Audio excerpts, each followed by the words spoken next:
11व्या पायरीवरती share करायचंय. आपण आतापर्यंत 9 पायऱ्या, त्याच्यानंतर 9 पायऱ्यांनंतर 12 आश्वासनं, काल 10वी पायरी आणि आज 11व्या पायरीवरती मी शेअर करणार आहे. 11वी पायरी सांगते की प्रार्थना आणि ध्यान या माध्यमातून आपल्याला समजलेल्या परमेश्वराशी जाणीवपूर्वक जोडलेला संबंध सुधारण्यासाठी प्रयत्न केला व आपल्यासाठी असलेल्या त्याच्या इच्छेचे ज्ञान आणि ते पूर्ण करण्याचे सामर्थ्य यासाठी प्रार्थना करू लागलो. तर ही 11वी पायरी आहे. आणि जे सहसा आपण स्लोगन्स वगैरे या माध्यमातून दाय विल नॉट माइन इतकं शॉर्ट मध्ये ते शेअर करतो. आता मी काल म्हटल्याप्रमाणे सुधारणेचा कार्यक्रम 9व्या पायरीला पूर्ण झाला. खरं म्हणजे 7व्या पायरीलाच पूर्ण झाला. त्याच्यानंतर आपण क्षमायाचना आणि नुकसान भरपाई केली आणि सुधारणेचा कार्यक्रम पूर्ण केला. म्हणजे दोष काढायचा, स्वभाव दोष काढायचा कार्यक्रम 7व्या पायरीत पूर्ण झाला आणि 8व्या 9व्या पायरीत आपण नुकसान भरपाई आणि क्षमायाचना करून सुधारणेचा कार्यक्रम पूर्ण केला. त्यानंतर 10व्या पायरीत वर्तमान जीवनात होणाऱ्या चुकांचा आढावा का घ्यावा लागतो, जर कार्यक्रम पूर्ण झाला असं म्हणतो, मग परत 10व्या पायरीमध्ये वर्तमान जीवनाचा आढावा का घेतो ते शेअर केलं मी. आता 11वी पायरी आपण बघणार आहोत. तर 11व्या पायरीमध्ये पुन्हा एकदा काय म्हटलेलं आहे की उच्च शक्तीशी म्हणजे मला समजलेल्या परमेश्वराशी मी जे जाणीवपूर्वक संबंध जोडलेले आहेत ते दृढ करण्यासाठी, ते मजबूत करण्यासाठी प्रार्थना आणि ध्यान या माध्यमाचा उपयोग केला. मी कालच का परवा शेअर करताना सांगितलं की काही विषय अल्कोहोलिक्स अनॉनिमस मधले आहेत जे अनुभवायचे आहेत, त्याच्यावरती अनुभव कथन म्हणजे काय अनुभूती आली त्याचा अनुभव कथन बऱ्याचदा शब्दात करता येत नाही, मला तरी करता येत नाही. म्हणजे मी सगळ्यांसाठी सर्वसाधारणपणे विधान करणार नाही, पण मला तरी काही प्रकारची अनुभूती आहे ती अनुभवलेली आहे मी, पण ती शब्दात मांडता येत नाही. त्याच्यासाठी मुख्य काही मी गोष्टी सांगितल्या, त्यातले एक म्हणजे 12वं आश्वासन जे आहे की देव माझ्यासाठी ते करतो जे मी स्वतःसाठी करू शकत नाही, आणि ही 11वी पायरी जी आहे. म्हणूनच मी काल का परवा शेअर केलं की 11व्या पायरीमध्ये प्रार्थना आणि ध्यान. तर प्रार्थना नेमक्या कोणत्या पद्धतीने करावी, पुस्तकामध्ये सुद्धा प्रार्थना तुम्ही या पद्धतीने करू शकता असं सांगितलंय, पण याच पद्धतीने करा असं सांगितलेलं नाहीये. जसं 4थ्या पायरीमध्ये आढावा कसा घ्यायचा सांगितलाय, तपशील दिलाय 4थ्या पायरीमध्ये की आढावा कसा घ्यावा, तसं 11व्या पायरीमध्ये सांगितलेलं नाहीये की प्रार्थना कशी करावी किंवा ध्यान कसं करावं. त्यामुळे आपण प्रार्थनेची शिबिरं भरवत नाही किंवा ध्यान कसं करावं याची शिबिरं भरवत नाही. काही ग्रुप करतात जे याच्या तत्वाविरोधात आहे. कारण प्रत्येक सभासदासाठी त्याची प्रार्थना, देवाला प्रार्थना किंवा उच्च शक्तीला प्रार्थना करायची पद्धत वेगळी असू शकते.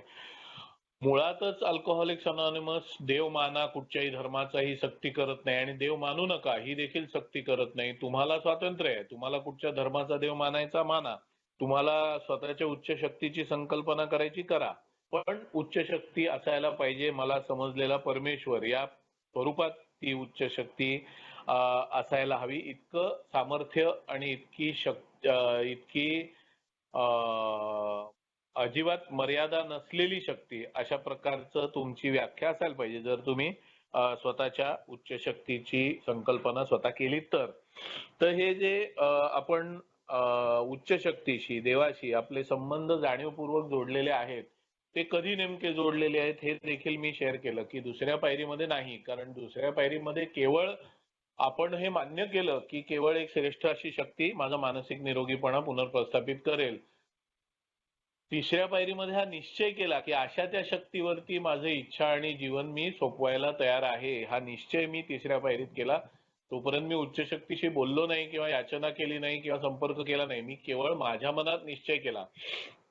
मात्र 5व्या पायरीमध्ये मी त्या परमेश्वराशी, त्या उच्च शक्तीशी, त्या मला समजलेल्या परमेश्वराशी मी संपर्क केला. जेव्हा मी माझी 4थी पायरी त्या परमेश्वराला वाचून दाखवली, तेव्हा मी पहिल्यांदा जाणीवपूर्वक संपर्क केला, संबंध जोडला त्या उच्च शक्तीशी. आता ही शक्यता आहे जी माझ्या बाबतीत झालेली आहे की जो देव मी ए मध्ये यायच्या आधी मानत होतो तोच मी देव उच्च शक्ती म्हणून ए मध्ये आल्यानंतर मानत राहिलो. त्यामुळे माझा संपर्क उच्च शक्तीशी जोडलेला होता असं माझा समज होता. पण आढावा घेतल्यानंतर माझ्या लक्षात आलं की माझा संबंध किंवा संपर्क माझ्या उच्च शक्तीची ज्या पद्धतीने सुधारण्याच्या कार्यक्रमात असायला पाहिजे त्या पद्धतीने नव्हता. म्हणजे काय? तर मी केवळ मागण्या करायसाठी त्या उच्च शक्तीशी, माझ्या देवाशी संबंध जोडत होतो, संपर्क करत होतो. मी कधीही अ, आभार मानण्यासाठी किंवा मी जीवन कसं जगू हे मार्गदर्शन मागण्यासाठी मी कधीही त्या उच्च शक्तीशी संपर्क नाही केला. मी कायम जीवन माझ्याच पद्धतीने, माझ्या इच्छेने, माझ्या मर्जीने जगलो आणि मग लफडी झाली की त्यातनं सोडवण्यासाठी मी याचना केली. मागण्या माझ्या पूर्ण व्हाव्या यासाठी याचना केली आणि मुळातच बरेच सभासद ज्यांनी जे कुठच्या तरी धर्माचा देव मानत होते त्यांनी त्यांच्या देवाशी कट्टी केली कारण त्यांच्या मागण्या पूर्ण नाही झाल्या किंवा त्यांनी जे संकट ओढवून घेतलं, मद्यपाशात ग्रस्त होऊन त्यांनी जे संकट ओढवून घेतलं त्या संकटातनं सोडवायसाठी त्यांनी त्या उच्च शक्तीकडे धावा केला. पण ते मुळात चुकले कुठे की जगावं कसं हेच त्यांनी उच्च शक्तीला विचारलं नाही, म्हणजे ते संकटात सापडलेच नसते. तर हे माझं जे संपर्क किंवा संबंध जोडायचं माझ्या देवाशी प्रयत्न होता किंवा माझी समजूत होती की मी घरामध्ये मंत्र पठण, पूजा, देवाच्या सागर संगीत, अंघोळी, आरत्या, धूप दीप सगळं करतो म्हणजे मी सॉलिड देवाशी संबंध जोडलाय. मी पुन्हा एकदा सांगेन की मी कुठच्याही धर्माचा पुरस्कार करत नाहीये. अल्कोहोलिक्स अनॉनिमस कोणताही धर्म माना असं सक्ती करत नाही, मानू नका अशी सक्ती करत नाही. पण प्रत्येक सभासदाप्रमाणे मलाही स्वातंत्र्य आहे की मी धर्म मानायचा की नाही, मी देव मानायचा की नाही, हे तर मी माझं कुटुंब जो देव जो धर्म मानतो तो मानतो, म्हणून माझे अनुभव त्या अनुषंगाने असतात. तर मी हे सगळं पूजा आरत्या बिरत्या करत होतो आणि माझा हा समज होता की माझा संबंध लय भारी आणि व्यवस्थित आहे देवाशी. मला अल्कोहोलिक्स अनॉनिमसच्या सुधारणेच्या कार्यक्रमावर आल्यानंतर कळलं की मुळात मागण्या करणं हे माझं कामच नाहीये. देवाकडे मागण्या करणं मुळात संकटात सापडल्यानंतर देवाचा धावा करणं हे कामच नाहीये. म्हणजे ते काम आहे पण ते मी कधी करू शकतो जर मी त्या देवाच्या इच्छेने वाटचाल करत असेन आणि तरी देखील संकटात सापडलो तर. ते मी करत नव्हतो. त्यामुळे पहिल्यांदा मी जेव्हा जाणीवपूर्वक संबंध जोडले 5व्या पायरीमध्ये तेव्हा फर्स्ट टाइम मी चुकलोय हे कबुली जबाब देवासमोर द्यायला मी कधीही माझ्या आयुष्यात कबुली जबाब प्रामाणिकपणे दिलेला नव्हता. आणि दिलेला हे मध्ये येईस्तोवर आणि कार्यक्रम घेईस्तोवर कधीच नाही. मी पकडला गेलो रेड हँडेड ज्याला म्हणतात, मुद्देमाला सकट पकडला गेलो म्हणजे मी चोरी दरोडा कधी घातला नाही, ती एक वाप्रचार म्हणून वापरतोय. मी जर मुद्देमाला सकट पकडला गेलो तरच मी कबूल केलं, ते सुद्धा काही उपायच नाही, ऑप्शनच नाही, काही पळवाटच नाही म्हणून, किंवा पुढे काहीतरी सेटिंग व्हायला पाहिजे म्हणून मी कबुली जबाब दिला. मी प्रामाणिकपणे माझ्या मानसिक इच्छेने कधीच कबुली जबाब दिला नाही की माझं चुकलं. तो पहिल्यांदा मी 5व्या पायरीमध्ये दिला. त्यामुळे जे अभिप्रेत संबंध आहेत उच्च शक्तीशी जोडायला हवेत ते मी पहिल्यांदा 5व्या पायरीमध्ये जोडले. ते आणखीन थोडे पुढे नेले मी कधी 7व्या पायरीमध्ये, जेव्हा मी त्या उच्च शक्तीला याचना केली की माझे सगळे स्वभाव दोष काढून टाक. अर्थात कार्यक्रम ज्या पद्धतीने सांगतो त्याच पद्धतीने मी संपूर्ण माझे स्वभाव दोष काढून टाकायला 6व्या पायरीत तयारच झालो नव्हतो. त्यामुळे 7व्या पायरीमध्ये संपूर्ण स्वभाव दोष काढून टाक या प्रकारची याचना जरी मी केली तरी ती पूर्णत्वाला जाणार नव्हती, कारण मी मनानं तयार नव्हतो. म्हणून मग 10वी पायरी आली आणि मग मी जे काही दोष काढू शकलो, मी जितके काढले, मग 50% 100% किंवा 7 महापातकं म्हटले त्यातली 2 महापातकं मी पूर्णपणे काढली असतील, 5 अर्धी मुर्दी काढली असतील. जसं मी दोष काढलेत जितके काढलेत, पण माझी प्रामाणिकपणे मनाची तयारी आहे की मी पूर्णपणे दोष काढायला तयार आहे आणि इच्छा आहे आणि प्रयत्न करत राहिलोय. ही अवस्था जर असेल तर मग माझं 10व्या पायरीपासूनचं जीवन हे सुधारित जीवन म्हणून मी मोजू शकतो. आणि जेव्हा मी हे सुधारित जीवन म्हणून मोजतो तेव्हा ती वाटचाल आता कशी करायची. मी आयुष्यभर मनमानी केली, नुकसान केलं, मद्यपाशात अडकून विध्वंस स्वतःचा इतरांचा केला. तो मी पहिल्या पायरीपासून 9व्या पायरीपर्यंत जसा निस्तरता आला तसा निस्तरला. आता पुन्हा एकदा त्या संकटात आणि त्या सापड्यात सापडू नये म्हणून मी 10वी पायरी घेत राहिलो. आता 11व्या पायरीत सुधारित जीवन कसं जगायचं? पुन्हा एकदा माझ्याच इच्छेने जगायचं का? माझ्याच मर्जीने जगायचं का? जे मी पूर्वी केलेलं आहे. तर याला 2 प्रकारे उत्तर आहे. पहिलं उत्तर आहे, की मी जर परिपूर्णपणे 7 पायऱ्या घेतल्या असतील, तर मग माझ्या इच्छेने मी जीवन चालवायचा विचार पण नाही करणार. जर मी परिपूर्णपणे 7 पायऱ्या घेतलेल्या नसतील, तर मी स्वतःच्या इच्छेने जीवन चालवण्याचा मूर्खपणा करूच नये. कारण मी पुन्हा एकदा तीच संकट, तेच समस्या, तेच गोंधळ माझ्या जीवनात ओढवणार आहे, जे मी पूर्वी केलेलं होतं. हे मी अनुभवलेलं पण आहे. हे मी बरेच वेळा शेअर पण केलेलं आहे. मग माझ्या सुधारित जीवनाची वाटचाल मी कशी करायला पाहिजे? तर मला समजलेल्या परमेश्वराच्या इच्छेने. आता ती इच्छा कशी जाणून घ्यायची? आणि कधी जाणून घ्यायची? हे मी अगदी थोडक्यात शेअर करीन, कारण मी म्हटल्याप्रमाणे बरेच ह्याच्यात जे अनुभव आहेत आलेले, ते शब्दात मांडणं कठीण होतं. काय नेमकं मला अनुभूती आली ते शब्दात मांडणं कठीण होतं. पण अगदी ह्याचं सिद्धांत आणि तत्वज्ञान सरळ साधं आहे, की मी प्रार्थना आणि ध्यान ह्याचा उपयोग करून माझ्या उच्च शक्तीची इच्छा जाणून घ्यायची आणि त्या इच्छेप्रमाणे वाटचाल करायला धैर्य मागायचंय. का धैर्य मागायचंय? कारण मी पूर्णपणे माझ्या अहंकारावरती काम करू शकलेलो नाहीये. म्हणून तर 10वी पायरी आहे. मी माझ्या न्यूनगंडावर पूर्णपणे काम करू शकलेलो नाहीये. म्हणून हे यजमान आल्यानंतर त्यांचे इतर नातेवाईक भीती, काळजी, असुरक्षितता, नंतर असूया, हेवा, हाव हे सगळे मागून वऱ्हाडी लोक येणार आहेत. त्यामुळे मला धैर्य पाहिजे, की पुन्हा एकदा हे सगळे यजमान आणि वऱ्हाडी दोष जे माझे आहेत, ते माझी विकेट काढायला गल्ली बोळामध्ये वळणांवरती तयार आहेत. त्याच्यात मी सापडू नये, अडकू नये म्हणून धैर्य पाहिजे, की त्या ईश्वराच्या उच्च शक्तीच्या इच्छेप्रमाणे वाटचाल करायला मला बुद्धी व्हावी, ज्ञान मिळावं. आपण जे सेरेनिटी प्रेयर म्हणतो, मी तेच सांगतो. इथे जे ज्ञान मला दे असं म्हटलेलं आहे, की तुझ्या इच्छेप्रमाणे वाटचाल करायला मला ज्ञान मिळू देत आणि सामर्थ्य मिळू देत. 2 गोष्टी आपण मागतो, की ज्ञान आणि सामर्थ्य, आणि नेमकं तेच आपण सेरेनिटी प्रेयर मध्ये मागतो. सेरेनिटी प्रेयर काय म्हणते, की मी जे बदलू शकत नाही ते तसं पण मी झक मारत स्वीकारतच होतो. पण मग झक मारत स्वीकारल्यानंतर मला, सॉरी थोडा अपशब्द वापरला, पण तसं स्वीकारल्यानंतर माझं मन उद्विग्न होतं, चिडखोर होतं, संतप्त होतं, खुंचीपणामध्ये जातं. म्हणून मला जे मी बदलू शकत नाही त्याचा स्वीकार तसा न करता प्रसन्नपणे करायचा आहे, मनःशांतीने करायचा आहे, समाधानाने करायचा आहे, वैचारिक स्थैर्याने करायचं आहे, भावनिक स्थैर्याने करायचं आहे. सेरेनिटी शब्दाचे एवढे मिळून अर्थपूर्ण होतो. तो सुद्धा अजून 1-2 शब्द राहिले असतील माझे.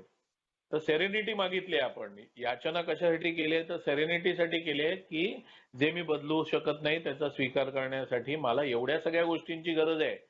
मनःशांती, प्रसन्नता, मानसिक स्थैर्य म्हणजे वैचारिक स्थैर्य, भावनिक स्थैर्य, समाधान, की बाबा जे झालंय ते ठीक आहे, मला इतपत सुद्धा चालणार आहे असं समाधान.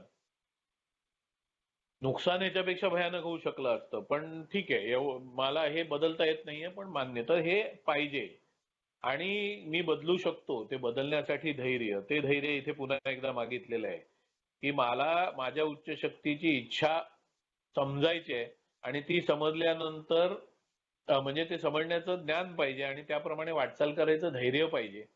तर हे धैर्य जे 11व्या पायरीत सांगितले, ते हे धैर्य मी काय बदलू शकतो. एकदा उच्च शक्तीने मला दाखवलं हे बदलायला पाहिजे अमर, तर ते बदलायचं धैर्य माझ्यात असलं पाहिजे. कारण माझा अहंकार आणि न्यूनगंड मला ते करून द्यायला नकार देणार आहेत. म्हणून धैर्य पाहिजे आणि मग जे मी बदलू शकतो ते बदलण्याचं धैर्य मला दे आपण मागतो. आणि शेवटचा भाग जो आहे तो इथे ज्ञान जे म्हटलंय, की उच्च शक्तीची इच्छा समजण्याचं ज्ञान. तर शेवटचा जो भाग म्हटलंय, की या दोन्ही मधला भेद जाणण्याचं ज्ञान मला दे. तर हे दोन्ही मधला भेद मला कोण दाखवून देणार आहे? जे ज्ञान मी उच्च सेरेनिटी प्रेयर मध्ये मागतो, ते सेरेनिटी प्रेयर मध्ये ज्ञान मला आपोआप आपसूक येत नाही. ते सेरेनिटी प्रेयर मध्ये जे मी ज्ञान मागतो ते मला सांगणारी माझी उच्च शक्ती माझा देव, माझा परमेश्वर, मला समजलेला परमेश्वर कशी व्याख्या तुम्ही कराल तशी, तो मला त्याच्या इच्छेद्वारे हे ज्ञान देतो की नेमकं काय मी बदलू शकतो, काय मी बदलू शकत नाही. म्हणून जेव्हा जेव्हा मग मी हे प्रार्थना आणि ध्यान ह्याचा उपयोग कधी करायचा आहे, तर अशी परिस्थिती जेव्हा जेव्हा माझ्या सुधारित जीवनात येईल की आता मी या बाबतीत काय करू आणि काय करू नको, हा प्रश्न जेव्हा पडेल मला आणि मला उत्तर सापडणार नाही, तेव्हा मला प्रार्थना आणि ध्यान या मार्गाने त्याची इच्छा जाणून घ्यायची आहे. त्याच्यासाठी मला या प्रार्थना ध्यानाचा उपयोग करायचा आहे. आणि मग एकदा इच्छा कळली की ते धैर्य पाहिजे मला, कारण बरेच वेळा जी इच्छा कळल्यानंतर मला जे बदल करायचे ते बदल करायसाठी माझे दोष तयार होत नाहीत. तर हे थोडक्यात ह्याचं सिद्धांत आहे, तत्वज्ञान आहे. तर ते अनुभवातनं मी शेअर करायचा प्रयत्न करतो. पहिली गोष्ट, प्रार्थना ही कशी करावी, तर कोणत्याही पद्धतीने तुम्हाला पटेल त्या. काही प्रार्थना बिग बुक मध्ये, काही प्रार्थना इतर ठिकाणी दिलेल्या आहेत. आपली सेरेनिटी प्रेयर एक आहे, पण सेरेनिटी प्रेयर ही मानसिक भागाला किंवा मनाला ग्रासणारे जे विचार आहेत त्याच्यातनं मुक्तता मिळवण्यासाठी सेरेनिटी प्रेयरचा जे उपयोग करतात, माझा काही आक्षेप नाहीये, पण खरा त्याचं उपयोगिता ती नाहीये. बरेच सभासद सांगतात की दारूचे विचार आले किंवा भांडण होईल, राडा होईल, असे अवस्था निर्माण झाली, मानसिक अवस्था, की मी सातत्याने सेरेनिटी प्रेयर म्हणत राहतो. सेरेनिटी प्रेयर मी सातत्याने म्हणतो की ते विचार निघून जातात. तर हा प्रार्थनेचा एक उपयोग झाला, पण तो उपयोग खरा त्या सेरेनिटी प्रेयरचा नाहीये, किंवा तो उपयोग या 11व्या पायरीत जी प्रार्थना सांगितलेली तो नाहीये. म्हणून तो एक उपयोग आहे प्रार्थनेचा की मी माझ्या दोषी विचारसरणीतनं बाहेर पडण्यासाठी सातत्याने सकारात्मक काहीतरी करायचं, म्हणून प्रार्थना ही सकारात्मक आहे म्हणून ती करत राहतो. पण ते आजच्या विषयाशी आणि एकूणच प्रार्थनेचे जे उपयोग असतात त्याच्या उद्दिष्टाशी उद्दिष्टाची पूर्तता करणारे हा मार्ग नाहीये, पण हा मार्ग सकारात्मक आहे म्हणून करणारे करतात. मग नेमकी प्रार्थना काय पद्धतीने करायची तर मी सांगितलं, पुस्तकात दिलेली प्रार्थना आहे, सेरेनिटी प्रेयर आहे. मी कोणत्या पद्धतीने प्रार्थना करतो ते मी शेअर करीन. मी जसं माझ्या आईशी बोलतो, वडिलांशी बोलतो, स्पॉन्सरशी बोलतो, मला मार्गदर्शनाची गरज आहे तेव्हा मी माझ्या स्पॉन्सरशी बोलायचो, अगदी त्या पद्धतीने माझ्या देवाशी मी बोलतो. मी प्रार्थना म्हणजे जपमाळ घेऊन किंवा मी पुन्हा एकदा कुठच्याही धर्माचा उपहास किंवा हे करत नाहीये. जपमाळ घेऊन प्रार्थना करणं चुकीचं आहे असं मी म्हणत नाही, पण मी तशी करत नाही. मला ते करतो ते वेगळ्या कारणासाठी, ते इथे नाहीये. मी सरळ डोळे मिटून मी डायरेक्ट माझ्या देवाशी बोलतो. जसं फोनवर आपण मित्राशी बोलतो, स्पॉन्सरशी बोलतो, तसं मी माझ्या देवाशी बोलतो की असा असा मी समस्येत अडकलेलो आहे, उपाय सापडत नाहीये, प्लीज प्लीज मला मार्ग दाखव. आणि कोणत्या ना कोणत्या माध्यमातून, एक तर मला उत्स्फूर्तपणे सुचतं किंवा कोणत्या ना कोणत्या माध्यमातून मला त्याचं उत्तर सापडतं. आता सुधारणेच्या बाबतीतलं हेच सेम प्रिन्सिपल आहे जे आपण 12व्या आश्वासनात बघितलं. आणि सुधारित जीवनामध्ये अगदी सेम प्रिन्सिपल आहे पुन्हा, जे आपण म्हणजे जसं 4थ्या पायरीचं उद्दिष्ट वेगळं, 10व्या पायरीचं उद्दिष्ट वेगळं, पण त्याची कृती करण्याची पद्धत किंवा त्याची कार्यप्रणाली सेम तसंच आहे. सुधारणा करत असतानाची कार्यप्रणाली आणि सुधारित जीवन जगण्याची कार्यप्रणाली या बाबतीत प्रार्थना आणि ध्यान सेम. तर मी माझ्या देवाशी बोलतो आणि त्याला सांगतो मी या समस्येत अडकलेलो आहे, ही अडचण मला आलेली आहे, तर ती सोडव. दुसरी गोष्ट म्हणजे ध्यान, हा जो भाग सांगितलेला आहे की ते प्रार्थना ही देवाची इच्छा समजून घेण्यासाठी केलेली याचना, आणि ध्यान हे संबंध जे जोडलेले आहेत देवाशी ते दृढ करण्याचा मार्ग. आता ध्यानाचे अनेक प्रकार आहेत. माझ्याच माहितीत जवळपास 20-25 प्रकार ध्यानाचे आहेत. या 20-25 प्रकाराचा मी अभ्यास थोडा थोडा तोडका मोडका काही प्रकारांचा अगदी तपशीलवार सखोल केलेला आहे, तो इथे शेअर करणार नाही, कारण मी सांगितल्याप्रमाणे हे प्रत्येकाने अनुभव घ्यायचा, ती अनुभूती स्वतः घ्यायचा कार्यक्रम आहे. त्यामुळे हे तत्वज्ञान जोडायचा कार्यक्रम नाहीये. मी जे केलं त्या बाबतीत तत्वज्ञान सांगतो, जोडत नाही. पण हे माहिती जी मी अभ्यासातनं वाचली आहे कुठेतरी, युक्ती सांगणं म्हणजे तत्वज्ञान झोडणं आहे असं माझं मत आहे. त्यामुळे मी ते जे काही 20-25 प्रकार ध्यानाचे मी अभ्यास केलेत, वाचलेत, काही तपशीलवार अभ्यास केलेत, त्याच्यातले मोजके मी कृतीत आणलेत. ते मी तपशीलवार शेअर करणार नाही. मी त्यातले जे ठळक मुद्दे आहेत ते शेअर करेन. पहिला मुद्दा हा की प्रार्थना आणि ध्यान हे करताना प्रामाणिकपणाची गरज आहे. अनुभव शेअर करेन जे मी पूर्वी केलेलं नाहीये, आता मी करतो. माझा मामा आम्हाला बरेच वेळा असं व्हायचं की टीव्ही बघायचा असायचा. मी मामे भावाकडे राहायला जायचो मामाकडे आणि आम्हाला टीव्ही बघायचा असायचा किंवा पिक्चर बघायला जायचं असायचं किंवा बाहेर खायला जायचं असायचं आणि आम्ही मामाला सांगायचो आम्हाला जायचंय. आणि मामा आम्हाला त्या आध्यात्मिक मार्गाकडे वळवण्याचा प्रयत्न करत होता. मी शाळेत होतो आणि मग मामा आम्हाला सांगायचं इथे बसा आणि ध्यान करा आणि मग तो एक ध्यानाचा प्रकार जे बरेच प्रकार आहेत त्यातला एक प्रकार सांगायचा. मी तो तपशीलवार शेअर करणार नाही. तर तो म्हणायचा 10 मिनिटं ध्यान करा आणि मग मी तुम्हाला खायला पैसे देईन किंवा टीव्ही लावायला परवानगी देईन किंवा व्हॉट एव्हर. आता टीव्ही लावायला मिळायला पाहिजे मला किंवा खायला पैसे मामाकडनं मिळायला पाहिजे त्या उद्दिष्टाने मी ते करायचो. म्हणून माझं प्रामाणिक उद्दिष्ट नव्हतं. माझं आध्यात्मिक उन्नती प्रगती व्हावी हे उद्दिष्ट नव्हतं. मग मी काय करायचो, टंगळमंगळ करायचो, मध्ये डोळे उघडून किंवा डोळे उघडे ठेवूनच जे करायला सांगायचं ध्यान जो प्रकारचं माझा मामा तेव्हा मामेभावाची चेष्टा कर तो गांभीर्याने आणि प्रामाणिकपणे करायला बघायचा. पण मी त्याची चेष्टा कर, त्याला धक्के मार, हे कर ते कर असं माझं चाललेलं असायचं. मग अशा प्रकारे केलेलं प्रार्थना काय आणि ध्यान काय कामाला येणार नाही. म्हणून मुळात माझ्या प्रार्थना आणि ध्यानामध्ये प्रामाणिकपणा पाहिजे. उद्दिष्ट एकच पाहिजे की माझ्या उच्च शक्तीची इच्छा समजून घेणं आणि ती पार पाडायला धैर्यासाठी याचना करणं. एवढंच उद्दिष्ट पाहिजे. उद्दिष्ट माझ्या मागण्या असतील किंवा संकट आल्यानंतर मी प्रार्थना करत असेन की मला याच्यातनं काढ, तर ते चुकीचं नाहीये. पण 11व्या पायरीचं ते उद्दिष्ट नाहीये. त्यामुळे ध्यान कोणत्याही प्रकारे तुम्ही केलं तरी चालेल. मला एक मी बरेच वेळा शेअर करतो की माझी 11वी पायरी अपूर्ण आहे. मी बाकी पायऱ्या पूर्णपणे घेतल्या, परिपूर्णपणे नाही पण पूर्णपणे घेतल्या. मी कुठेही शिल्लक ठेवल्या नाहीत. पण 11व्या पायरीत मला पूर्णता आलेले पण वाटत नाही, कारण मी ध्यानाचे बरेच प्रकार ट्राय केले. पण हे जे उच्च शक्तीशी संबंध दृढ करण्याचा भाग जो दिलेला आहे तो मला जमला नाही किंवा ती अनुभूती आली नाही. ती अनुभूती न आल्यामुळे मी बऱ्याच सभासदांशी प्रामाणिकपणे शेअर करतो की मला ती अनुभूती आलेली नाही. म्हणून 11वी पायरी पूर्ण झाल्यासारखी वाटत नाही. पण मी ध्यान केलेलं नाही असं नाही. 2-3 प्रकार मी करून बघितलेले आहेत, प्रयोगात आणून पाहिलेले आहेत. पण मला ते जमले नाही. कदाचित कुठेतरी प्रामाणिकपणा, कुठेतरी निश्चय, कुठेतरी निग्रह कमी पडत असेल.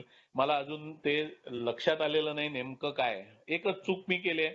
जी चूक माझ्या लक्षात आली पण ही लॉकडाऊन मध्ये लक्षात आली म्हणून ती निस्तरायचं आता ठरवलंय. ती म्हणजे मी कधी ध्यान ही मार्ग पत्करताना गुरु मार्गदर्शक शोधायचा प्रयत्न नाही केला. मी माझ्याच स्वाध्याय ज्याला म्हणतात स्वतःच अभ्यास करून मी ते करायचा प्रयत्न केला. तर यावेळी लॉकडाऊन आता शिथिल होत आलेला आहे, तर झालेला आहे बऱ्याच प्रमाणात. तर मी आता गुरु किंवा मार्गदर्शक शोधून ते करून बघणार आहे की मला यश येईल की नाही. आणि माझं जे उच्च शक्ती, मला ध्यान हे प्रकार जमला पण त्याच्यातून जे उच्च शक्तीशी संबंध दृढ होण्याची अनुभूती आहे ती आलेली नाही. पण प्रार्थना मला अनुभूती चांगली आलेली आहे. ते मी शेअर करीन, 1-2-3 अनुभव आणि माझं शेअरिंग संपवीन.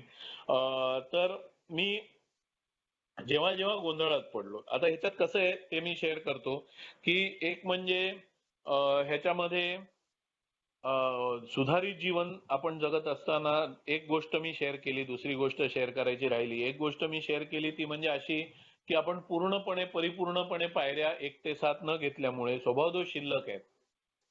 त्यामुळे आपण प्रार्थना आणि ध्यान हे करताना सावध राहायला पाहिजे की आपण कुठेही आपला स्वभावदोष आड येऊन ह्याच्यात गोंधळ घालत नाही ना.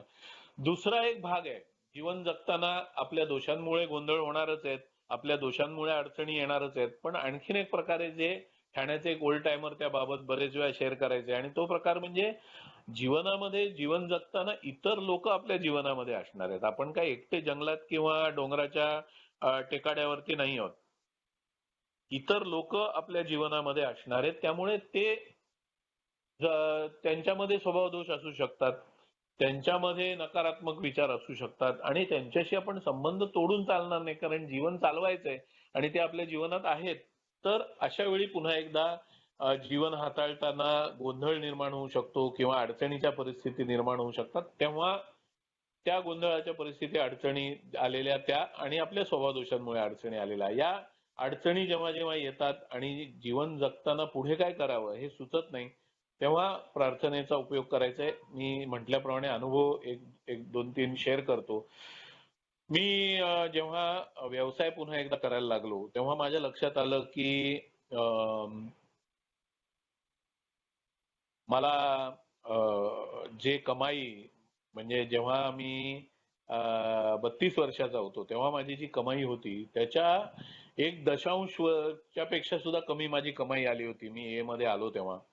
आणि त्याच्यामुळे मला असं होतं आता काय करायचं. एक मोठा समस्या, एक मोठा प्रॉब्लेम मी माझ्या पिण्याच्या काळात ओढवून घेतलेलं, ते म्हणजे शेवटच्या काळामध्ये माझं उद्दिष्ट जीवन जगायचं एकच होतं, म्हणजे व्यावसायिक जीवन जगायचं एकच उद्दिष्ट होतं, ते म्हणजे दारू प्यायला पैसे उभे करणे. बाकी काही उद्दिष्टच नव्हतं, कारण मी जबाबदाऱ्यांकडे पूर्णपणे दुर्लक्ष केलेलं होतं. माझ्या जीवनावश्यक गरजा ज्या कुटुंबाच्या आणि माझ्या आहेत त्याच्याकडे पूर्णपणे दुर्लक्ष केलेलं होतं. एकच ध्येय पैसे कमवण्यामागे, की पिण्यासाठी पैसे संध्याकाळचे उभे करायचे आणि मग त्याच्यामध्ये कधीतरी जास्त पैसे यायचे, त्याच्यामुळे ते घरात द्यायचो, कधीतरी नाही यायचे मग घरातलेच घ्यायचो, हे चालू होतं. ए मध्ये आल्यानंतर दारू बंद झाल्यानंतर माझं पैसे कमवायचं उद्दिष्टच संपून गेलं, कारण तेवढंच एकमेव उद्दिष्ट होतं. आणि मग काम करायची इच्छाच होईना, एक उदासीनता, एक कंटाळा, एक प्रेरणा जी आतून लागते, एक इच्छा लागते पैसे कमवायची, तीच माझ्यामध्ये राहिली नव्हती आणि करायचं काय हे मला कळेना. त्यामुळे मी अडचणीत होतो बराच काळ. हळूहळू पायऱ्या घ्यायला लागलो, कामावरती सक्तीने यायला लागलो, सक्तीने काम करायला लागलो, पण मजा येईना. जेव्हा या 11व्या पायरीच्या आसपास आलो, नुकसान भरपाई सगळं करता करता करता या 11व्या पायरीच्या आसपास आलो, तेव्हा माझ्या लक्षात आलं की मला इच्छा होत असेल नसेल, मला आता पैसे कमवण्याबाबत काही आतून प्रेरितच होत नसेल मी, पण मला जबाबदाऱ्या बऱ्याच आहेत. मी देणी बरीच करून ठेवलेली आहेत आणि माझ्या कुटुंबाच्या आणि माझ्या जीवनावश्यक गरजा बऱ्याच आहेत, त्याची पूर्तता करायला पाहिजे. हे माझ्या लक्षात यायला लागलं. मी काय करावं हे मला सुचेना. मी स्पॉन्सरशी बोललो, स्पॉन्सरनी बरेच गोष्टी सुचवल्या.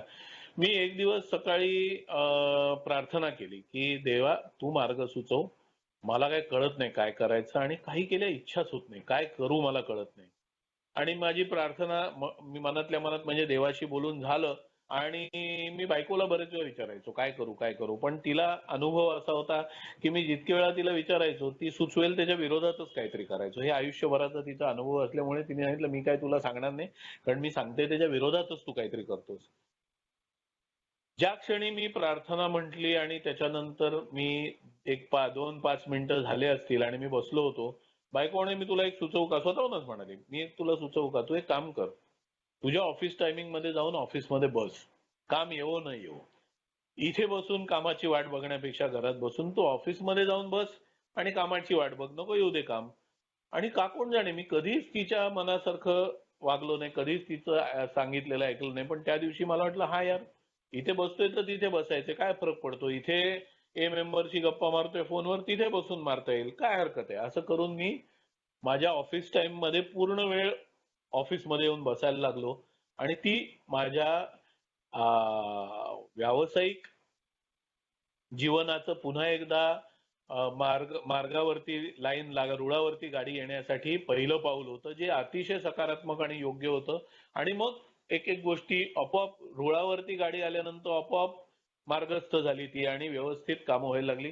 त्या बाबतीत पण बरेच अनुभव आहेत, असे बरेच अनुभव आहेत की मी स्पॉन्सरनी मला सांगितलेलं की तू जर पुन्हा एकदा उभं राहायचं असेल पायावर तर ऍडव्हान्स घेत जाऊ नकोस. मी कायम भीतीग्रस्त असायचो की काम झाल्यानंतर क्लायंट पैसे बुडवणार.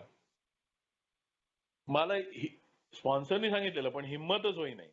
आणि एकदा एका क्लायंटचा मला फोन आला की मी येतोय ऍडव्हान्स द्यायला येतोय, किती ऍडव्हान्स देऊ. आणि मी किती ऍडव्हान्स देऊ म्हटल्यानंतर मी पटकन डोळे मिटले आणि मी म्हणजे माझ्या देवाला विचारलं काय रे बाबा किती ऍडव्हान्स सांगू. आणि काय जादू झाली माहिती नाही, माझ्या तोंडात आवाज आला तुम्ही द्याल तितके आणि बाकी पेमेंट टर्म्स आपण आल्यावर बोलूया. तो क्लायंट माझ्या ऑफिसला आला आणि तो म्हणाला मी 2 कॉन्ट्रॅक्टर्सना फोन केला. ते म्हणाले सगळे पैसे साहेब आधी द्यायला लागतील. तुम्ही पण तेच सांगितलं असतं तर तुम्हाला काम दिलं नसतं. तुम्ही जे वाक्य म्हणालात तुम्ही द्याल तितके, त्याच्यात तुम्ही काम व्यवस्थित करू शकता हा तुमचा कॉन्फिडन्स मला वाटला. मला काही कॉन्फिडन्स इन्सिडन्स नव्हता, पण त्यांना वाटला माझ्या तुम्ही द्याल तितके या म्हणण्यावरून. आणि ती मला हिंमत, धैर्य मिळण्याची सुरुवात होती की पैसे बुडणार नाहीत हे आपण आपल्या उच्च शक्तीवरती सोडूया. काम प्रामाणिकपणे, कृतीचा भाग माझ्या हातात आहे, काम प्रामाणिकपणे करणं माझ्या हातात आहे. बाकी आपण उच्च शक्तीवरती सोडून देऊया. एकदा असं झालं, फार मी सांगितलं ना, फार मोजक्या लोकांनी माझे पैसे बुडवले किंवा कापले. एकदा असं झालं, प्रामाणिकपणे काम करून सुद्धा पैसे कापले. आणि माझं ए मध्ये आल्यानंतर 8व्या महिन्यात पिण्यासाठी तेच कारण झालेलं. मी एक काम फार व्यवस्थित केलं, कस्टमर कडनं सर्टिफिकेट घेतलेलं काम व्यवस्थित झालं, तरी पेमेंट करताना त्यांनी मला 1,00,000 रुपये बॅलन्स यायचे होते तर त्यांनी 95,000 दिले होते. आणि मला 5,000 कापले म्हणून मी भडकलो होतो. त्या रागापोटी घरात भांडणं झाली, कस्टमरची भांडणं झाली आणि मी रागारागाने प्यायला ते 8व्या महिन्यानंतर की जाऊ दे हे सगळं याचा कार्यक्रम अध्यात्म विद्यात्म सब झूट आहे. आपण पिऊया मापात पिता आलं तर येला टाटा बाय बाय. हे करून जे मी 8व्या महिन्यात मी 1-2 वेळा शेअर केलं, मी पुन्हा एकदा प्यायलो. तर ते उंटाच्या पाठीवरची शेवटची काडी ती होती की मी काम इमानदारीत करून सुद्धा माझं पण या खेपेला जेव्हा असं सेम झालं, एका कस्टमरनी माझे शेवटचे राहिलेले अगदी चिरीमिरी अमाऊंट होती ती बुडवली. पण मला ते मान्य नसायचं, मी काम नीट केलं की नाही, मग चिरीमिरी अमाऊंट सुद्धा बुडवायची नाही. ती त्यांनी बुडवली आणि मी पुन्हा एकदा चिडायला लागलो, त्रास व्हायला लागला, इरिटेट व्हायला लागला. माझ्या गाठीशी अनुभव होता की मी इरिटेट झालो, चिडलो तर काय करायचं, काय होतं हे मला माहिती होतं. मी पुन्हा एकदा प्रार्थना म्हटली आणि मी म्हटलं बाबा तूच उत्तर दे की मी काम नीट केलं की नाही, मी व्यवस्थित केलं की नाही, तर ह्यांनी का माझे पैसे बुडवले. मी ती प्रार्थना केली. थोडा वेळ निघून गेला, दिवस निघून गेला, संध्याकाळ झाली. संध्याकाळी मी बसलेलो होतो, एक ए मेंबर आला आणि एका ए मेंबरनी माझ्याशी बोलता बोलता सांगितलं, आज माझ्या तो नोकरी करणार होता. तो म्हणाला आज माझ्या ऑफिसमध्ये माझ्या बॉसनी म्हणजे तो म्हणाला बरेच वरिष्ठ आहेत, त्याच्यापैकी एका वरिष्ठाने बिनकामाची माझी झापली, बिनकामाची. आणि एक बॉस माझा खूप चांगला आहे तो म्हणाला. तर ह्यांनी झापल्यानंतर आणि निघून गेल्यानंतर माझा बॉस आला आणि म्हणाला की जाऊ दे रे, सगळीच माणसं जगात चांगली नसतात. आपण वाईट माणसाबरोबर राहिलो ना तर आपल्याला कळतं की चांगली माणसं किती चांगली आहेत. चांगल्या माणसांचा चांगुलपणा कळण्यासाठी ना एकतरी वाईट माणूस आयुष्यात असावा. हे त्या बॉसनी त्या ए मेंबरला सांगितलं. तेव्हा तो म्हणाला मी शांत झालो आणि माझ्या सकाळच्या प्रार्थनेचं ते उत्तर होतं की मला सगळेजण इमानदारीत पेमेंट करतात, व्यवस्थित पेमेंट करतात, ज्यामुळे माझ्या आयुष्याची गाडी चालली आहे. जोपर्यंत एक जण थोडेफार माझे पैसे बुडवत नाही तोपर्यंत मी किती प्रामाणिकपणे काम करायला पाहिजे आणि ज्यामुळे सगळेजण मला पेमेंट देत आहेत त्याच्यासाठी मी कृतज्ञ राहायला पाहिजे.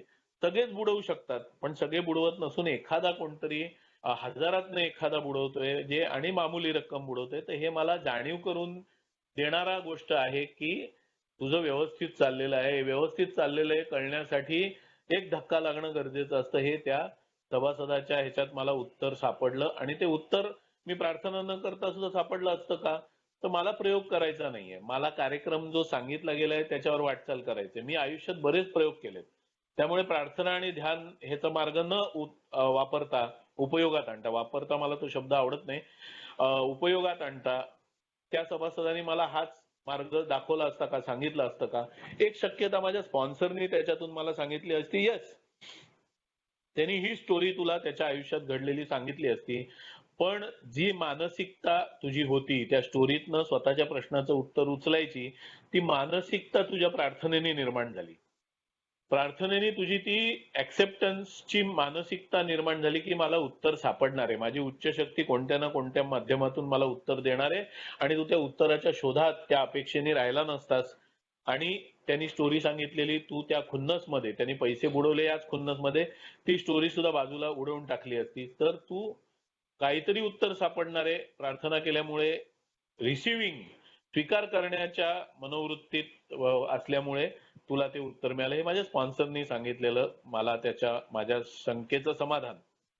तर असे बरेच अनुभव आहेत. माझी पत्नी आहे, तिचे आणि माझे विचार अजिबात जुळत नाहीत, अजिबात नाही. पण प्रत्येक वेळी जेव्हा संघर्ष निर्माण होण्याची वेळ येते मी प्रार्थना म्हणतो आणि मी सांगतो मार्ग दाखव. आणि मला मार्ग सापडतो. आता वेगवेगळ्या वेळेला मार्ग वेगवेगळे सापडतात, तसेच्या तसे सापडत नाहीत. कधी कधी मी अगदी शांतपणे पण जोरदारपणे, जोरात नाही जोरदारपणे मी माझी बाजू मांडतो, सोडत नाही. कधी कधी मला आतून इच्छा होते की सोडून दे ना, सोडून दे, ह्याच्यातनं काही हासिल होणार नाही.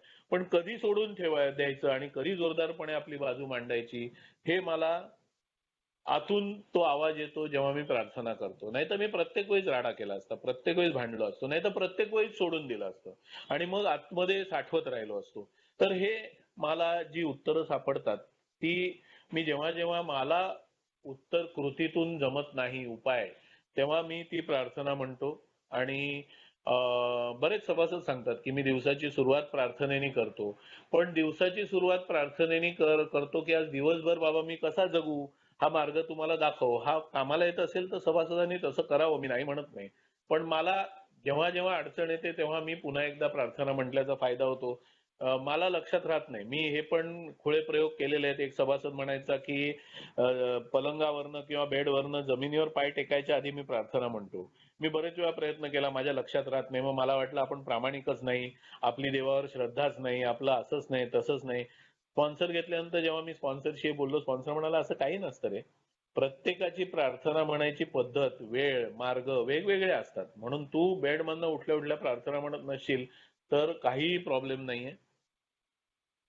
आणखीन एक प्रार्थना करायचा माझा मार्ग आहे, तो शेअर करतो. माझं शेअरिंग संपवतो. माझी लिंक लागल्यानंतर मी थोडक्यात संपवतो म्हटल्यानंतर ते वाढत जातं. अजून एक सभासद शेअर करायचं आहे, त्यामुळे मी आणखीन एक अनुभव सांगून माझं शेअरिंग संपवतो. आणखीन एक माझं प्रार्थना म्हणण्याचं किंवा प्रार्थना करण्याचं कारण असतं, ते म्हणजे थँक्यू म्हणणं. मी कधीच थँक्यू नाही म्हणायचो, कधीच नाही. आज सवय लागली, आपोआप होतं. मी जेव्हा जेव्हा अडचणीतनं सुटतो, अडचणीतनं बाहेर येतो, तेव्हा तेव्हा आपोआप होतं. मी असं आकाशाकडे बघतो, डोळे मिटतो आणि थँक्यू, थँक्यू व्हेरी मच. मी कधीही, माझ्या स्पॉन्सरनी मला सवय लावली की काहीही मिळवलं तर ते मिळवलं ह्याचं श्रेय उच्च शक्तीला द्यायचं, आणि काहीही घालवलं तर घालवलं ह्याचं आपण कुठे चुकलो नाही ना हे चेक करून, आणि मग ते कदाचित उच्च शक्तीने आपल्यासाठी काहीतरी बेटर प्लॅन केला असेल असा विचार करून सोडून द्यायचं. ही सवय एवढी लागली मला की माझं नुकसान झाल्यानंतर मी चिंतित होत नाही, त्रासला जात नाही. काहीतरी अजून बेटर मिळणार आहे, काय मिळणार आहे, चला शोधूया, या मानसिकतेत असतो. त्याच्यामुळे मला चिंतातूर, त्रास हे प्रकार अपयशाने येत नाहीत. जर मी कृती केलेली असेल, कृती केलेली नसेल आणि अपयश आलं तर मग मी दोषी आहे, सरळ दिसतं. म्हणून मग त्रास करून घ्यायचं काय कारण आहे. आता कृती करूया, झालं ते केलं आपण, कृती न केल्यामुळे नुकसान झालं. जसं उदाहरण द्यायचं तर मी व्यायाम करत होतो, डाएट करत होतो आणि माझं वजन 116 किलोवरनं मी 95ला खाली आणलं. माझं टार्गेट 85 होतं आणि लॉकडाऊन लागला. लॉकडाऊन लागल्यानंतर माझ्या स्वभाव दोषांनी हल्ला केला. मी बळी पडलो आणि मी व्यायाम तर बंद झाला कारण जिम बंद झालं, पण मी घरात करू शकत होतो. मला बहाणा मिळाला, जिम बंद आलं, व्यायाम बंद केला, डाएट बंद केलं, पुन्हा एकदा वजन 110 किलो आलं. म्हणजे माझी बायको म्हणते कष्टाने, मेहनतीने स्वतः कमवलेलं सुद्धा त्याची तुला किंमत नाही, स्वतःच्या कष्टांची अमर तुला किंमत नाही. हे माझी बायको मला कायम सांगत आली आणि मला त्याची जाणीव झाली. पण झाली, चूक झाली. मी आता जेव्हा व्यायाम सुरू केला आणि डाएट सुरू केलं तेव्हा मला वाटलं आई शपथ, आता परत 15 किलो जे घालवले आपण कमवलेले ते आता पहिले करायचे आणि मग पुढे वाटचाल. अरे काय यार अमर, हे मला वाटलं. पण मी म्हटलं ठीक आहे ना, झाली ना चूक, चल पुन्हा सुरू कर. मी पुन्हा एकदा प्रार्थना म्हटली आणि मी म्हटलं चल, 116च्या ऐवजी 110 वरती मला शहाणपणा आला. थँक्यू यार, थँक्यू गॉड. चल 6 किलो लवकर शहाणपणा आला. तर मी अपयशात पण कसं कमीत नुकसान झालंय हे बघायला शिकलो आणि आपण कुठे चुकलो हे बघायला शिकलो. आणि एक गोष्ट मी शिकलो, पूर्वी सभासद म्हणायचे माझ्यासाठी प्रार्थना करा, मी आणि काही ओल्ड टायमर म्हणायचे असं दुसऱ्यांनी केलेल्या प्रार्थनेने तिसऱ्याला फायदा होत नाही. सभासद शेअर करायचे तुम्ही केलेल्या प्रार्थनेमुळे आज मी सोबर आहे. आणि मग काही ओल्ड टायमर कुत्सितपणे म्हणायचे असं दुसऱ्यांनी केलेल्या प्रार्थनेने कोणी सोबर राहत नाही, स्वतः कृती करावी लागते. मी पण म्हणायला लागलो तेच. मी शेअरिंग पण केलेलं एखाद दोन वेळा. नंतर मी म्हटलं का नाही, का नाही, सकारात्मक आहे, सकारात्मक ऊर्जा आहे तर ती का नाही होणार, का नाही कामाला येणार. आपण एक पंखा लावतो तर खोलीतल्या सगळ्यांना वारा लागतो. भले पंखा लावतो मी माझ्यासाठी, बाकीचे तसेच बसलेले असतात, पण मी पंखा लावल्यावर सगळ्यांना वारा लागतो. तशातलंच आहे, का नाही. आणि त्याच्यानंतर जेव्हा जेव्हा कोणी म्हणाले की माझ्यासाठी प्रार्थना करा, आपोआप डोळे बंद होतात, छातीवरती मी हात ठेवतो आणि मी म्हणतो देवा बघ तुला जमेल तेवढी याला मदत कर. कारण त्यांनी काय नेमकं चुकलाय, तो नेमकं तो संबंध त्याच्या उच्च शक्तीशी जोडायला कमी पडलाय का, हे सगळं मी नाही ठरवू शकत. त्यामुळे जमेल तितकी मदत कर असं मी सांगतो. ज्यांना देवाज्ञा होते, जे आज हयात नाहीत. मी मृत्यूच्या बाबतीत जरा ओव्हर प्रॅक्टिकल आहे, अतिरेकी प्रॅक्टिकल आहे मृत्यूच्या बाबतीमध्ये. त्यामुळे कोणी मेलं संपला, विषय संपला. तो जिवंत असताना त्याशी चांगले संबंध ठेवायला पाहिजे होते. आता मेला संपला. पण मी आज बाबा त्यांच्या आत्म्यास सद्गती दे, शांतता दे, हे मी म्हणू शकतो. मला आजही पुरावा नाहीये की नंतर आत्मा असतो का शरीर संपलं सगळं काही संपलं, जसं काही जण विश्वास ठेवतात. मी आज म्हणतो ठीक आहे ना, पण प्रार्थना करायला काय हरकत आहे. असेल तर प्रार्थना पोचेल, नसेल तर प्रार्थना कधीच वाया जात नाही. प्रार्थना ही ऊर्जेसारखी आहे. ती इथे नाही तर तिथे कुठेतरी ऊर्जा कधीच संपत नाही. ऊर्जा कुठेतरी कामाला येते. असा विचार करून मी ते करायला लागलो. तर असं मला जे पटत नाही, मला जे वाटत नाही त्याच्यातनं बाहेर पडून सकारात्मक प्रार्थना करायला लागलो लोकांसाठी. मला पहिले जे ओल्ड टायमर म्हणायचे काही की असं काही दुसऱ्याच्या प्रार्थनेने फायदा होत नाही. मी कायम माझ्या उच्च शक्तीला प्रार्थना करून हे सांगितलं की मला सकारात्मक आणि योग्य मार्ग दाखव. त्यामुळे मला आज सकारात्मक आणि योग्य असेल ते मी करतो. मग त्याचा उपयोग होतो, कारण प्रार्थना ही ऊर्जा आहे. जर मी ज्या पद्धतीने प्रार्थना करतो, समजा इतरांसाठी करतो आणि असं इतरांसाठी काही कामाला येत नसेल, समजा असं जर आपण दृष्टिकोनानं बघितलं तर ती ऊर्जा कुठेतरी चांगल्या ठिकाणी वापरली जाणार आहे. त्यामुळे प्रार्थना ही वाया जात नाही. त्यामुळे करायला काहीच हरकत नाही, हे मला कळलं. म्हणून मी मगाशी म्हटल्याप्रमाणे, आता माझा आवाज येत नव्हता म्हणून पुन्हा तेच रिपीट करतोय की प्रार्थना ह्यानी मला कायम योग्य मार्ग सापडला. आणि शेवटचं वाक्य हे सांगेन की ध्यान जे आपण करायला हवं ते उच्च शक्तीशी आपले संबंध जे आहेत ते दृढ करण्यासाठी ध्यान हा मार्ग आहे. पण मला ती अनुभूती आली नाही म्हणून त्याच्याबद्दल मी काहीच बोललो नाही. सॉरी. मला जो भागाची अनुभूती आहे तेवढंच मी शेअर करू शकतो. जे केलंय ते शेअर करू शकतो. तत्वज्ञान जोडण्यात काहीच अर्थ नाही. त्यामुळे आज बोलायची संधी दिली, आपण ऐकलं, धन्यवाद. Thank you very much.